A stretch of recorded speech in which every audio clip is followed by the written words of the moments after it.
Assalamualaikum warahmatullahi wabarakatuh. Perkenalkan, nama saya Delan Rufadilah. Nama saya Ridi Faraistihar. Nama saya Alia Rizky Islamawardani. Di sini kita akan menjelaskan tentang rekonsiliasi fiskal. Rekonsiliasi fiskal, pengertiannya rekonsiliasi fiskal adalah perlakuan yang dilakukan oleh wajib pajak karena adanya perbedaan perhitungan dalam laba menurut akuntansi komersil dengan laba menurut perpajakan fiskal. Penyebab dari perbedaan laporan keuangan komersil dan keuangan fiskal yaitu perbedaan prinsip akuntansi, perbedaan metode dan prosedur akuntansi, serta perbedaan perlakuan dan pengakuan penghasilan dan biaya, di mana laporan keuangan komersil atau bisnis ditujukan untuk menilai kinerja ekonomi dan keadaan finansial dari sektor swasta, sedangkan laporan keuangan fiskal lebih ditujukan untuk menghitung pajak. Untuk kepentingan bisnis, laporan keuangan disusun berdasarkan prinsip akuntansi yang berlaku umum yaitu standar akuntansi keuangan, sedangkan untuk kepentingan fiskal, laporan keuangan disusun berdasarkan peraturan perpajakan Undang-Undang PPH. Rekonsiliasi fiskal dilakukan wajib pajak badan dan wajib pajak orang pribadi yang wajib menyelenggarakan pembukuan dengan menggunakan pendekatan akuntansi. Yang wajib menyelenggarakan pembukuan dengan menggunakan pendekatan akuntansi komersil. Rekonsiliasi fiskal dilakukan untuk mempermudah pengisian surat pemberitahuan atau SPT tahunan PPH dan menyusun laporan keuangan fiskal sebagai lampiran dalam menyampaikan SPT tahunan PPH. Penyebab perbedaan laporan keuangan komersil dengan laporan keuangan fiskal: yang pertama ada perbedaan prinsip akuntansi, yang kedua ada perbedaan metode dan prosedur akuntansi, yang ketiga ada perbedaan perlakuan dan pengakuan penghasilan dan biaya. Untuk perbedaan penghasilan dan biaya atau pengeluaran menurut akuntansi dan menurut fiskal dapat dikelompokkan menjadi perbedaan tetap atau perbedaan permanen dan perbedaan waktu. Perbedaan tetap terjadi karena transaksi-transaksi pendapatan dan biaya diakui menurut akuntansi komersil dan tidak diakui menurut fiskal. Perbedaan tetap mengakibatkan laba rugi bersih menurut akuntansi berbeda secara tetap dengan penghasilan laba kena pajak menurut fiskal. Contohnya, yang pertama, penghasilan pajak bersifat final, contohnya bunga bank, dividen, sewa tanah dan bangunan dan sebagainya yang diatur dan dijelaskan dalam pasal 4 ayat 2 Undang-Undang PPH. Yang kedua, penghasilan yang tidak termasuk objek pajak, contohnya dividen yang diterima oleh perusahaan perseroan terbatas, koperasi, BUMN atau BUMD, bunga yang diterima oleh perusahaan reksadana dan penghasilan lainnya dalam pasal 4 ayat 3 Undang-Undang PPH. Yang ketiga, biaya atau pengeluaran yang tidak diperbolehkan sebagai pengurang penghasilan bruto seperti pembayaran imbalan dalam bentuk natura, sumbangan, biaya, pengeluaran untuk kepentingan pribadi pemilik cadangan atau pemupukan dana cadangan, pajak penghasilan, dan biaya atau pengurang lainnya yang tidak diperbolehkan menurut fiskal sesuai pasal 9 ayat 1 Undang-Undang PPH. Perbedaan waktu terjadi karena perbedaan waktu pengakuan pendapatan dan biaya dalam menghitung laba. Suatu biaya atau penghasilan telah diakui menurut akuntansi komersil dan belum diakui menurut fiskal atau sebaliknya. Perbedaan ini bersifat sementara karena akan tertutup pada periode sesudahnya. Contohnya, pengakuan piutang tidak tertagih, penyusutan harta berwujud, amortisasi harta tak berwujud, atau hak penilaian persediaan. Koreksi positif dan koreksi negatif. Perbedaan yang dimasukkan sebagai koreksi positif apabila 1. Pendapatan menurut fiskal lebih besar daripada menurut akuntansi atau suatu penghasilan diakui menurut fiskal tetapi tidak diakui menurut akuntansi. Kedua, biaya atau pengeluaran menurut fiskal lebih kecil daripada menurut akuntansi atau suatu biaya atau pengeluaran yang tidak diakui menurut fiskal tetapi diakui menurut akuntansi. Perbedaan yang dimasukkan sebagai koreksi negatif apabila pendapatan menurut fiskal lebih kecil daripada menurut akuntansi atau suatu penghasilan tidak diakui menurut fiskal, bukan objek pajak tetapi diakui menurut akuntansi. Biaya pengeluaran menurut fiskal lebih besar daripada menurut akuntansi atau suatu biaya pengeluaran yang diakui menurut fiskal tetapi tidak diakui menurut akuntansi. Penggolongan biaya fiskal berdasarkan pasal 6 Undang-Undang PPH atau biaya yang dikurangkan dengan biaya fiskal diantaranya: 1. Besarnya PKP bagi wajib pajak dalam negeri atau badan usaha ditentukan berdasarkan penghasilan bruto dikurangi untuk mendapatkan atau menagih atau juga memelihara penghasilan, termasuk biaya secara langsung dan tidak langsung dengan kegiatan usaha antara lain. 1. Pembelian bahan. Kedua, berkenaan dengan pekerjaan atau jasa yang termasuk upah, gaji, honorium, bonus, gratifikasi, tunjangan yang diberikan dalam bentuk uang. Ketiga, bunga, sewa, dan royalti. Keempat, biaya perjalanan. 5. Biaya pengolahan limbah. Keenam, premi asuransi. Ketujuh, biaya promosi dan penjualan yang diatur dengan berdasarkan peraturan Menteri Keuangan. Ke-8, biaya administrasi. Dan ke-9, pajak kecuali pajak penghasilan. Penyusutan atas pengeluaran untuk memperoleh harta berwujud dan amortisasi atas pengeluaran untuk memperoleh hak dan atas biaya lain yang mempunyai masa manfaat lebih dari 1 tahun sebagaimana dimaksud dalam pasal 11 dan pasal 11A. Dan C. Iuran kepada dana pensiun yang pendiriannya telah disahkan oleh Menteri Keuangan. Yang D. Kerugian karena penjualan atau pengalihan harta yang dimiliki oleh dan dalam perusahaan atau yang dimiliki untuk mendapatkan, menagih, atau memelihara penghasilan, dan sebagainya.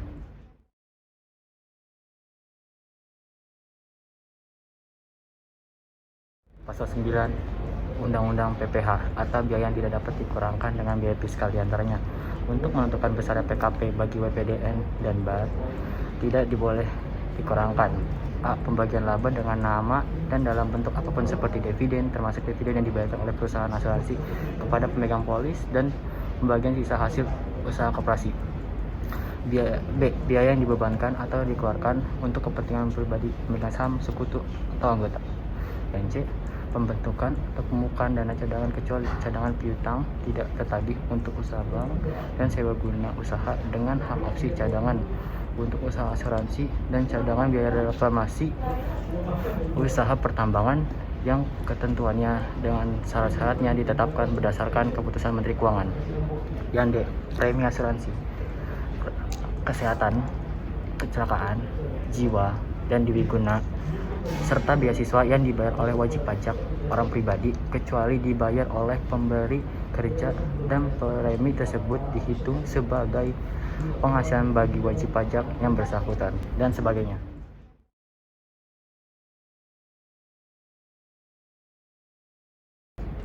Ketentuan khusus mengenai biaya. Pertama, Keputusan Direktur Jenderal Pajak Nomor KEP 220/PJ/2002 tentang perlakuan pajak penghasilan atas biaya pemakaian telepon seluler dan kendaraan perusahaan antara lain sebagai berikut.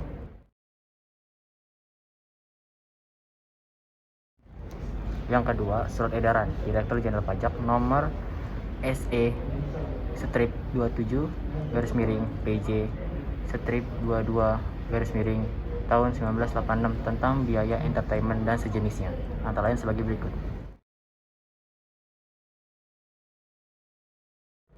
Yang ketiga, Peraturan Menteri Keuangan Nomor 83/PMK 03/2009 tentang penggantian atau imbalan dalam bentuk natura dan kenikmatan yang dapat dikurangkan dari penghasilan bruto dan bukan merupakan penghasilan bagi yang menerimanya adalah sebagai berikut.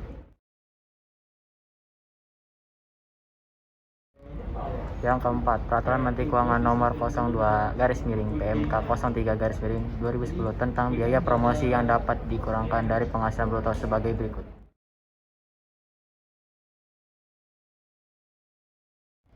Yang kelima, Peraturan Menteri Keuangan Nomor 57/PMK 03/2010 tentang piutang yang nyata-nyata tidak dapat ditagih yang dapat dikurangkan dari penghasilan bruto antara lain sebagai berikut.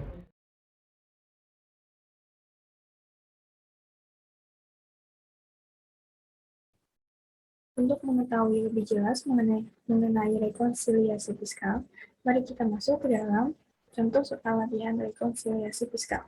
Di sini sudah ada satu kasus, yaitu PT Amara Kasih, sebagai perusahaan yang bergerak di bidang perdagangan retail sejak tahun 2010. Yang berikut adalah data keuangan untuk tahun 2018.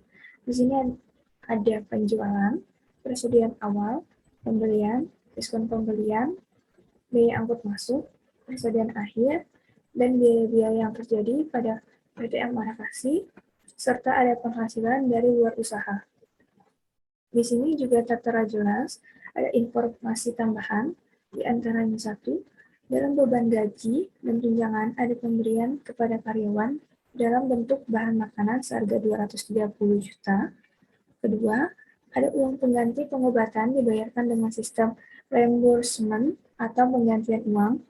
Ketiga, ada piutang yang nyata-nyata tidak dapat ditagih dan memenuhi persyaratan secara fiskal sebesar 150 juta. Keempat, ada harga perolehan gedung kantor sebesar 900 juta dengan umur manfaat 30 tahun dan termasuk kelompok bangunan permanen dengan metode garis lurus. Kelima, ada peralatan yang termasuk ke dalam kelompok 2 yang dibeli pada tanggal 1 Januari 2016 seharga 60 juta tanpa nilai sisa dengan umur manfaat 5 tahun dan penyusutan menggunakan metode garis lurus. Yang keenam, ada kendaraan dan inventaris masing-masing dibeli dengan harga 120 juta dan 40 juta pada tanggal 1 Januari 2016. Masa manfaat kedua aset tersebut yaitu 8 tahun dengan metode garis lurus, sedangkan untuk kepentingan fiskal dilaporkan dengan ketentuan kendaraan termasuk kelompok 2 dan inventaris termasuk ke dalam kelompok 1. Ketujuh, ada sanksi administrasi perpajakan merupakan bunga yang dibayar atas keterlambatan pembayaran pajak. Yang kedelapan, ada beban kendaraan merupakan beban BBM dan perawatan untuk sedan milik perusahaan. Yang kesembilan, ada biaya entertainment yang tidak ada daftar nominatifnya sebesar 12 juta. Serta yang terakhir, ada kompensasi kerugian tahun sebelumnya yang dapat dikompensasikan sebesar 500 juta. Dalam soal ini, kita diminta untuk membuat rekonsiliasi fiskal untuk PT Amarakasi pada tahun 2018 dan menghitung PPh 29 kurang atau lebih bayar, serta PPh 25 angsuran. Sekarang mari kita menyelesaikan contoh soal latihan ini. Sekarang mari kita membahas jawaban mengenai rekonsiliasi fiskal pada PT Amarakasi. Di sini, untuk keterangan serta komersial hanya perlu ditulis ulang saja yang tertera pada contoh soal latihan tadi. Sekarang mari kita untuk menjawab pertanyaan tadi. Di sini ada penjualan, di dalam komersial ada 110 miliar, dan di fiskal ada 110 miliar, karena penjualan ini diakui sebagai fiskal juga, yaitu 110 miliar dan tidak ada informasi tambahan. Di dalam harga pokok penjualan ada persediaan awal. Persediaan awal ini juga ada sekitar 1.770 juta dan tidak ada koreksi plus maupun koreksi minus. Dan dia juga diakui sebagai biaya fiskal karena tidak ada informasi tambahan dan persediaan awal juga diakui. Untuk pembelian juga ada komersial sebesar 24 miliar. Di sini juga tidak ada koreksi plus maupun minus karena tidak ada informasi tambahan dan dia juga diakui sebagai biaya fiskal. Di sini ada diskon pembelian sebesar 850 juta. Dia tidak ada koreksi plus maupun koreksi minus dan dia diakui juga sebagai biaya fiskal. Di sini ada biaya angkut masuk sebesar 260 juta, tidak ada koreksi plus maupun minus, karena dia diakui sebagai biaya fiskal juga. Di sini ada persediaan akhir sebesar 1.727, tidak ada koreksi plus maupun minus, karena di sini dia juga diakui sebagai biaya fiskal dan tidak ada informasi tambahan. Maka, harga pokok penjualan dapat dijumlahkan, yaitu dari persediaan awal, pembelian, diskon pembelian, biaya angkut masuk, hingga persediaan akhir. Maka didapat sebesar 23 miliar 460 juta. Dan di sini fiskal juga ada dari persediaan awal, pembelian, diskon pembelian, biaya angkut masuk, serta persediaan akhir dijumlahkan menjadi 23 miliar 460 juta. Untuk laba kotor yaitu ada penjualan dikurangi dengan harga pokok penjualan, yaitu 110 miliar, dikurangi dengan 23 miliar 460 juta. Maka hasilnya laba kotor dalam komersial adalah 86 miliar 540 juta. Dan untuk fiskal, laba kotor fiskal, yaitu didapat dari penjualan dikurangi dengan harga pokok penjualan, yaitu 110 miliar, dikurangi dengan 23.460 juta, didapat 80 miliar 540 juta. Dan di sini terdapat biaya. Beban gaji dan tunjangan di dalam komersial terdapat 2 miliar 100 juta. Mengapa ia ada koreksi plus? Karena di dalam biaya gaji dan tunjangan ada pemberian kepada karyawan dalam bentuk bahan makanan seharga 230 juta.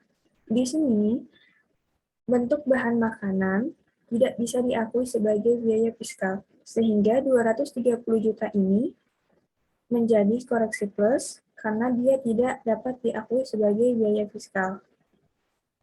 Sehingga di komersial tetaplah 2 miliar 100 juta, dan di koreksi plus ada 230 juta, yaitu bentuk bahan makanan tadi yang tidak dapat diakui sebagai biaya fiskal, dan di biaya fiskal yaitu adalah 2 miliar 100 juta dikurangi dengan 230 juta, maka dapatlah 1 miliar 870 juta. Untuk uang lembur, tidak ada koreksi plus maupun minus karena tidak ada informasi tambahan, dan nilainya di dalam komersial ada 120 juta, dan fiskal ada 120 juta. Untuk penggantian obat pun juga tidak ada koreksi plus maupun minus, yaitu di komersial ada 170 juta, dan di biaya fiskal ada 170 juta.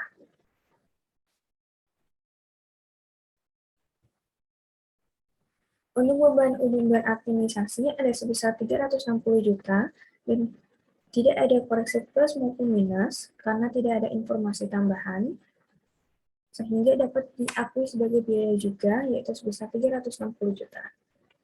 Untuk beban penjualan ada sebesar 175 juta, dan dia tidak ada koreksi plus maupun minus karena dia dapat diakui sebagai biaya fiskal juga. Untuk beban kendaraan ada koreksi plus di sini. Koreksi plus ini mari kita lihat di informasi tambahan. Di informasi tambahan tertera bahwa beban kendaraan merupakan beban BBM dan perawatan untuk sedan milik perusahaan.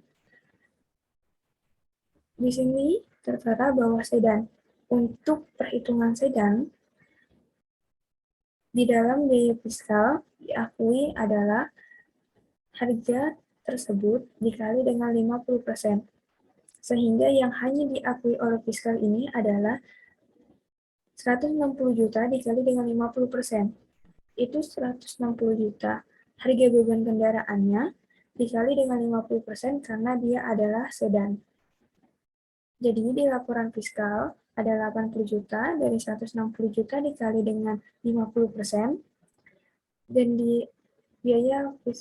di koreksi plus ada 160 juta dikurang dengan laporan fiskal 80 juta, sehingga dapatlah 80 juta untuk koreksi fiskal.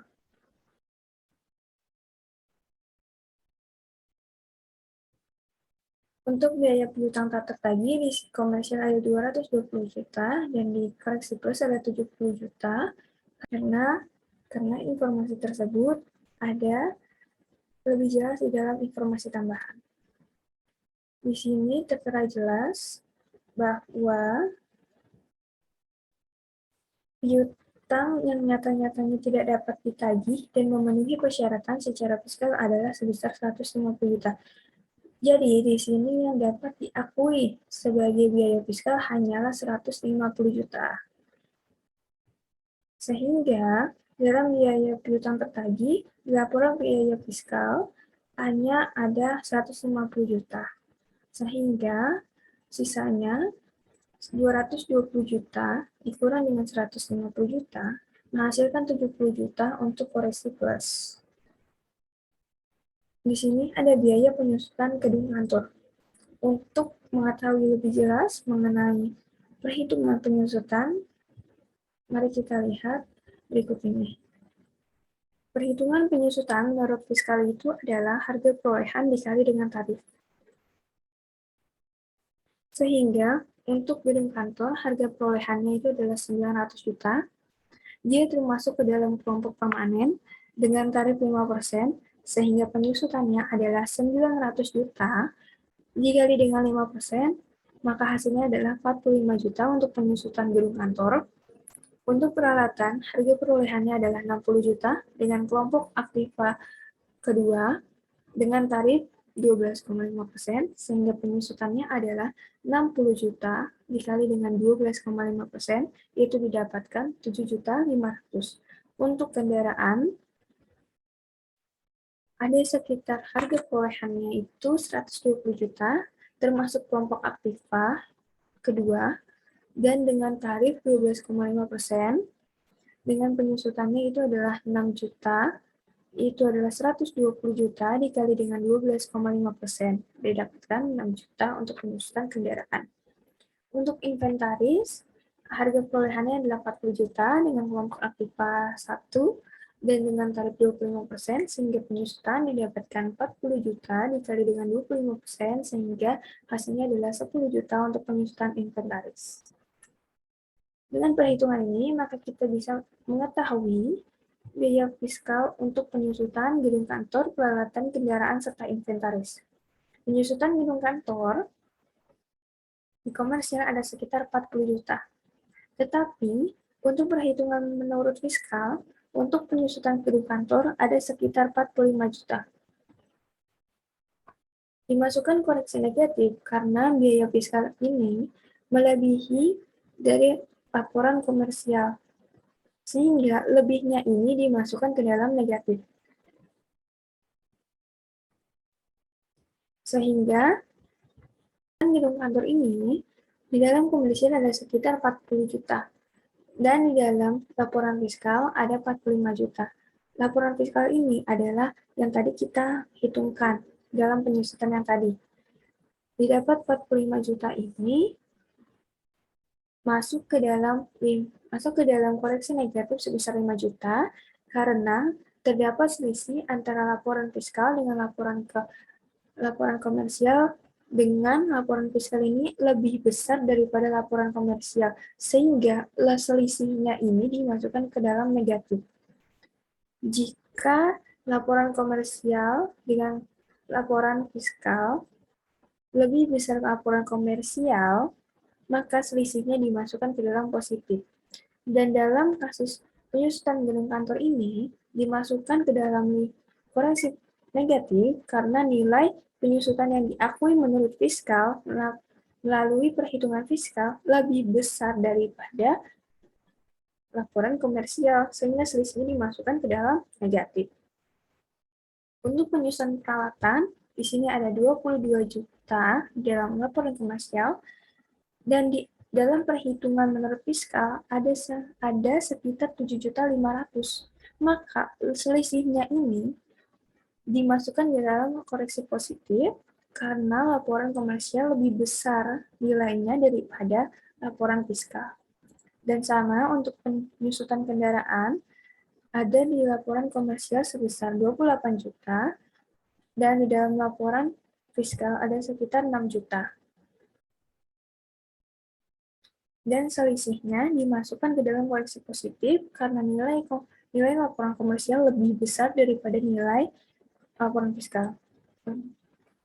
Dan di sini ada penyusutan inventaris. Penyusutan inventaris ini dalam laporan keuangan, laporan komersial ada 10 juta, dan di dalam laporan fiskal diakui sebesar 10 juta juga. Jadi tidak ada selisih, maka tidak perlu dimasukkan koreksi plus maupun koreksi minus. Untuk penyusutan, sudah tertera jelas perhitungannya seperti yang tadi. Dan di sini ada beban bunga sebesar 93 juta dan tidak ada informasi tambahan, sehingga bisa diakui sebagai biaya fiskal tanpa adanya koreksi plus maupun minus.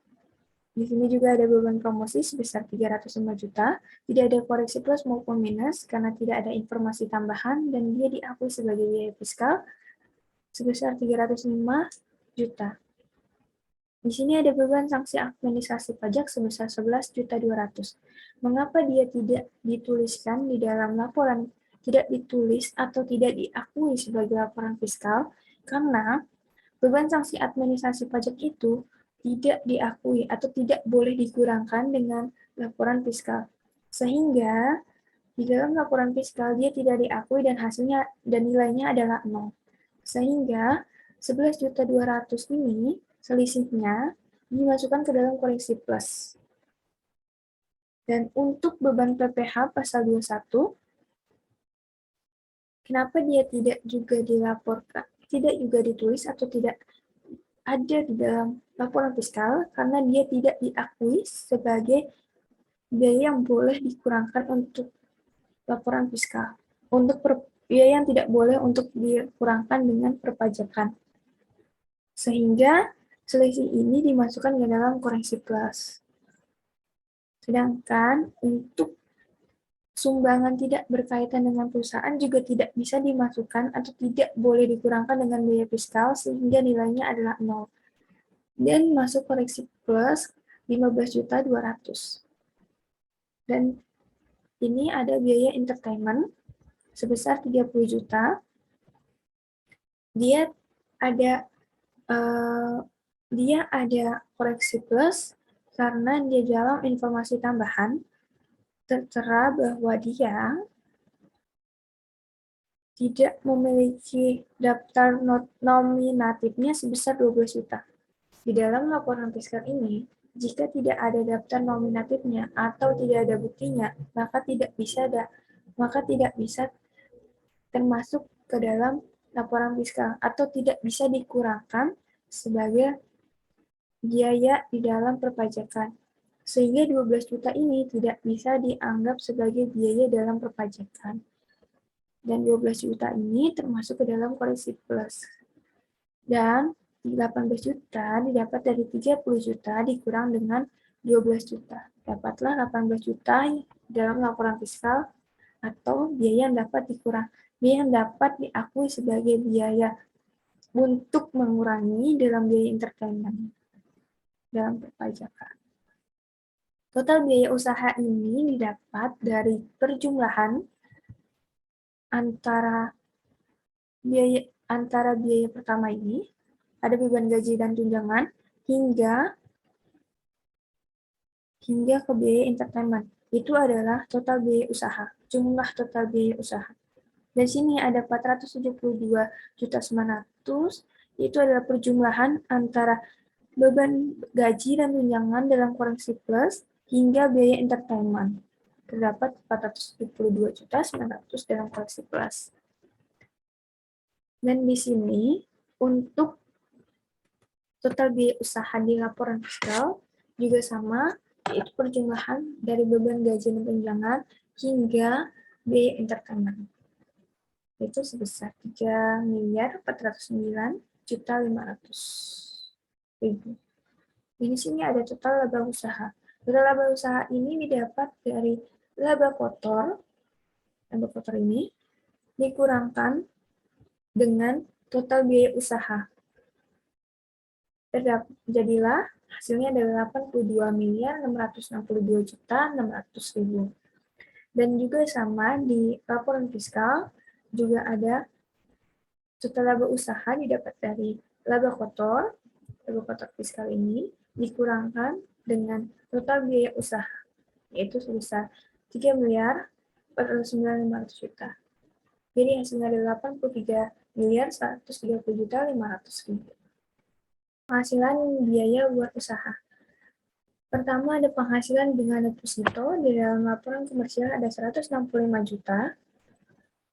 Dia tidak dapat dikurangkan dalam biaya fiskal, dalam biaya fiskal atau laporan fiskal, karena penghasilan bunga deposito ini termasuk ke dalam PPh Pinang atau PPh 4 ayat 2, sehingga dia masuk ke dalam koreksi negatif.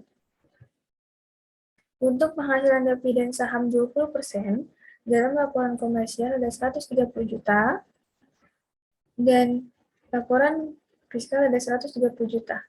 Dia dapat dikurangkan atau dapat diakui sebagai biaya fiskal karena saham yang tertera di sini adalah 20%.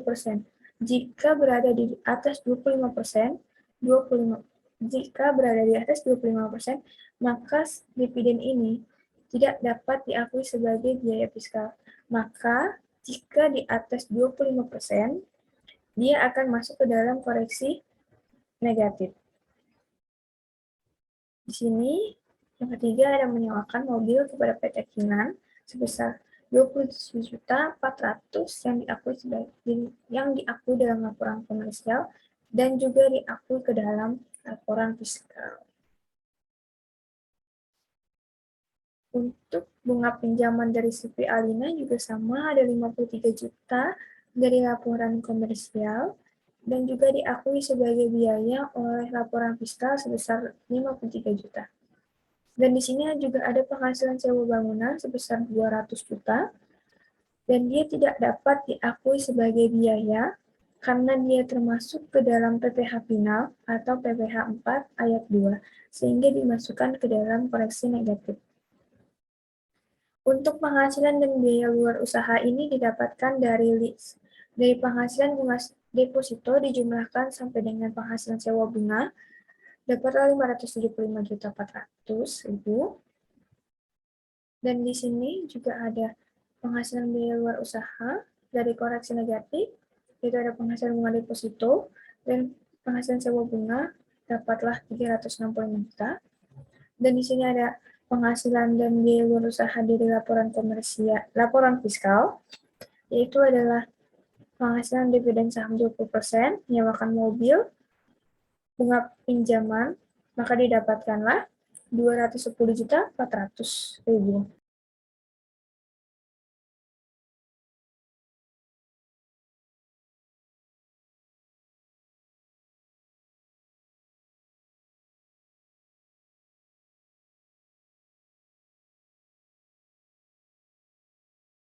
Di dalam laporan fiskal.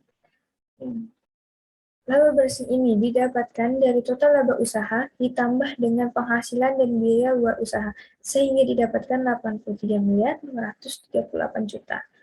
Dan untuk laba bersih dari laporan fiskal didapatkan dari total laba usaha ini ditambah dengan penghasilan dan biaya luar usaha dari laporan fiskal juga, dan hasilnya adalah 83.340.900.000. Untuk PPh 29 ya, yaitu ada PPh 29 kurang atau lebih bayar dapat kita hitungkan dengan berikut, yaitu laba bersih fiskal sebesar 83.340.900.000 itu kita dapatkan dari ini, laba bersih yang terakhir dalam fiskal ini, dan dikurangkan dengan kompensasi kerugian yang terjadi pada tahun sebelumnya. Kompensasi kerugian pada tahun sebelumnya itu adalah 500 juta, sehingga penghasilan kena pajak yaitu adalah laba bersih dikurangkan dengan kompensasi kerugian, sehingga didapatkan 82.840.900. Untuk PPh atau utang badannya, kita dapat menghitung 22 dengan tarif 22% dikali dengan penghasilan kena pajak. Jadi 22% dikali dengan 82.840.900, maka hasilnya adalah 18.224.998.000. Untuk menghitung kredit pajaknya, kita dapatkan dari sini. Kita dapatkan dari penghasilan dan biaya luar usaha. Didapatkan dari 15% dikali dengan 130 juta, hasilnya adalah 19.500. Kemudian PPh 23 sewa mobil yaitu 2% dikali dengan 77.400, hasilnya 548.000. PPh 23 bunga pinjaman dengan tarif 15%, yaitu 15% dikali dengan 53 juta. Maka total kredit pajak itu sebesar 27.998.000. PPh 29 kurang atau lebih bayarnya bisa kita hitung dari PPh terhutang badan ini dikurangkan dengan total kredit pajak. Maka terdapatlah kurang bayar sebesar 18.197 juta. Karena terhutang lebih besar daripada yang bisa dikreditkan. Maka hasilnya adalah kurang bayar sebesar 18.197 juta. Untuk PPh 25 sendiri, yaitu angsuran, kita dapat hitung dengan penghasilan kena pajak. Penghasilan kena pajak ini yaitu adalah laba bersih usaha fiskal, karena dia tidak perlu dikurangkan dengan kompensasi lagi, sehingga yang digunakan adalah laba bersih usaha fiskal. Maka dalam penghasilan kena pajak ini adalah 83.340.900 dikurangkan dengan penghasilan yang tidak teratur. Penghasilan yang tidak teratur dalam penghasilan dan di luar usaha ini adalah bunga pinjaman dan sewa mobil.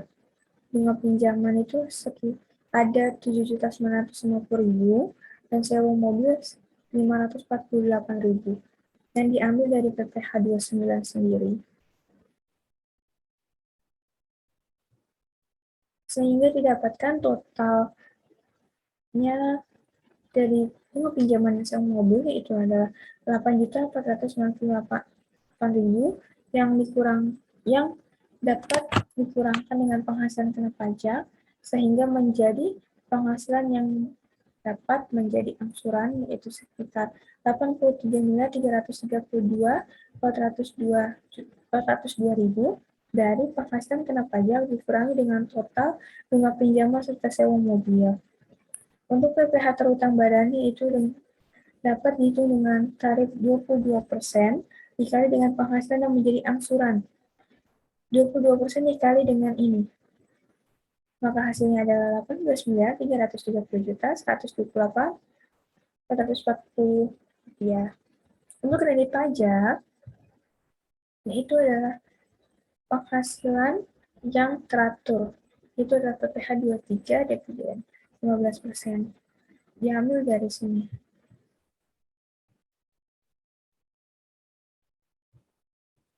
Hasilnya adalah 19.500.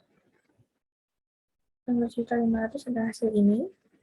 Dan PPh pasal 25 bisa kita hitung dari 23 dividen, yaitu dengan tarif 15%.